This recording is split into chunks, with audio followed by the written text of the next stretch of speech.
खसों की बहुत बड़ी प्रेजेंस यहाँ पर है, उस पर बहुत बड़ा काम अभी होना है। और क्योंकि बहुत सारी चीज़ें अब आप हिस्ट्री में रिट्रेस करने के लिए बहुत कोशिश आपको करनी पड़ेगी, और डीएनए टेस्ट भी हम करेंगे तो वो उसी दौर के मिलेंगे जिस दौर में कॉमनैलिटी यहाँ स्थापित हो चुकी है, और उनका जो कॉकेशियन ट्रेस या यूरोपियन या यूरो एशियन जो उनका ओरिजिन है उस पर अभी बहुत काम होना है। खसों पर बहुत सारी किताबें आई हैं, कसाइट करके उनको यूरोप के इतिहास में बार बार माना गया। वो वहाँ से अफ्रीका की तरफ भी गए, मिडिल ईस्ट की तरफ भी आए और फाइनली इधर की तरफ भी आए। तो अब जो दूसरे बड़े एथनिक ग्रुप के रूप में, मानव समुदाय के रूप में मैं खसों को देखता हूँ। उनके लिए बहुत सारे शब्द हैं, कसाइट तो है ही उनके लिए, नॉर्डिक्स भी उनके लिए है, कॉकेशियन भी है।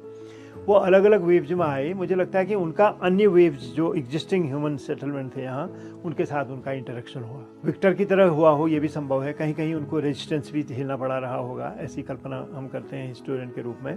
और फिर वो हिमालय में कहाँ तक गए ये कहना बड़ा मुश्किल है, लेकिन ऐसा लगता है कि कहीं नेपाल के मध्य तक जो है खसों की ये वेव्स प्रारंभिक दौर में गई होंगी। हो सकता है कि उसके बाद फर्दर वेव्स भी आगे तक गई होंगी, लेकिन आगे कहाँ तक गई इसको अभी बताना बड़ा मुश्किल है।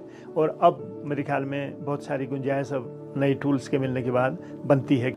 लेकिन यहाँ की जो मुख्य जाति थी वो थी खस।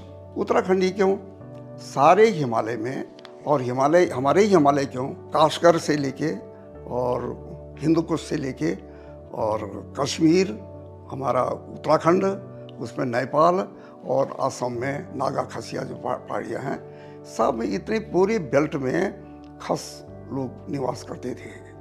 और भले ही उनका अलग अलग जगह उनका अलग अलग नाम रहा हो। काबुल में इनको खोस कहते थे, यहाँ खस कहते थे, और जनता में इनको खसिया भी कहते थे। तो ये इतने बड़े लंबे चौड़े क्षेत्र में फैले हुए थे। 95% जनसंख्या का निर्माण करते थे यहाँ की। अब आप कहेंगे कि इनके अलावा कौन थे? बस 95 के बाद जो 5% रह गए वो रहेंगे हमारे यहाँ के, वही वो आदिवासी कृष्णवर्णी लोग और एक बाहर से आए हुए लोग। ये जो बाहर से संक्रमण गढ़वाल में हुआ है, कुमाऊं में हुआ है, ये 9वीं सदी के बाद हुआ है, और सबसे ज़्यादा संक्रमण हुआ है इसमें 15वीं सदी के करीब।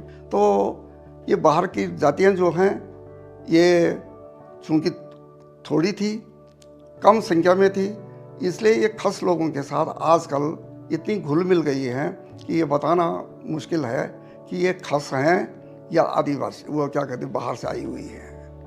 तो सबसे पहली बात तो ये है कि हमारे उत्तराखंड में, हमारे मध्य हिमालय में खस ही 95% के करीब लोग हैं। और यहाँ के जो पुराने राजवंश थे उनके विषय में भी बाद में ब्राह्मणों ने या बहुत से पुरोहितों ने बहुत सी कथाएं जोड़ दी हैं, लेकिन ये भी खस थे। 20वीं सदी के शुरू में ये लोग नई चेतना से, नई जागरण के कारण, सामाजिक परिवर्तन के कारण ये लोग अपने को खस कहने में इनको शर्म आती थी, और जो कोई कहता था तो उसको एक किस्म से बुरा मानते थे। लेकिन मैं समझता हूँ कि उन्हें खस बोलने में ऐसे कोई नकारात्मक भाव मन में नहीं रखना चाहिए, क्योंकि खस जो है आर्य ही थे।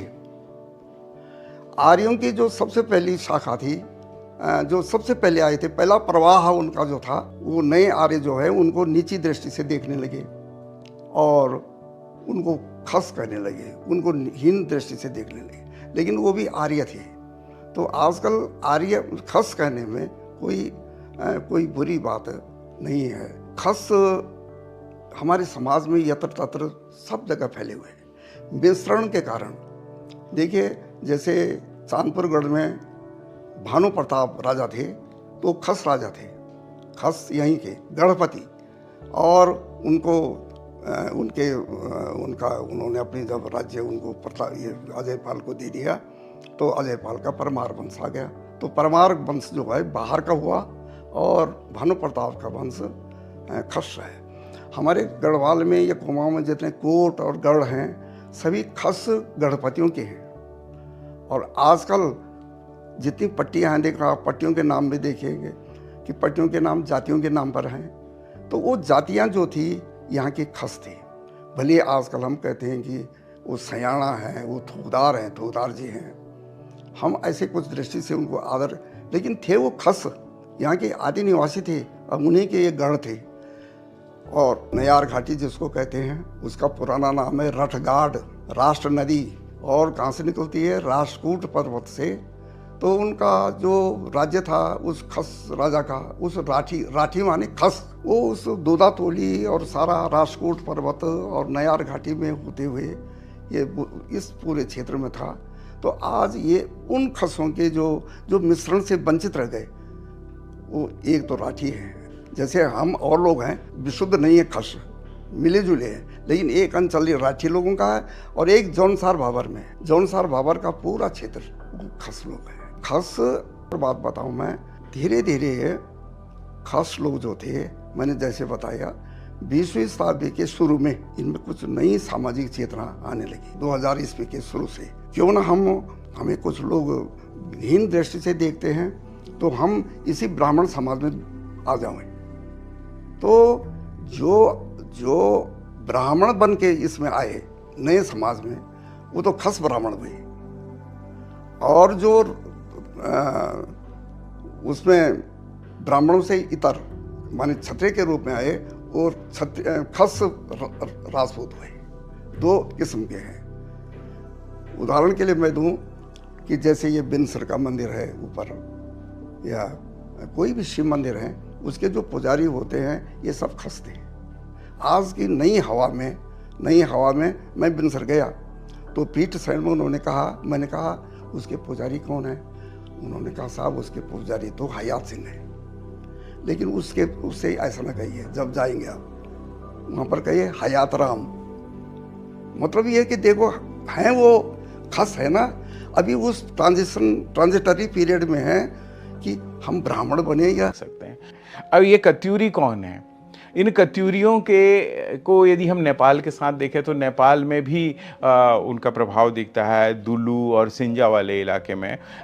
तो ये दिखाई पड़ता है कि जो खसों की जो ब्रांच थी, वही ब्रांच धीरे धीरे इवॉल्व होते हुए एक स्टेट की फॉर्मेशन कर रही है।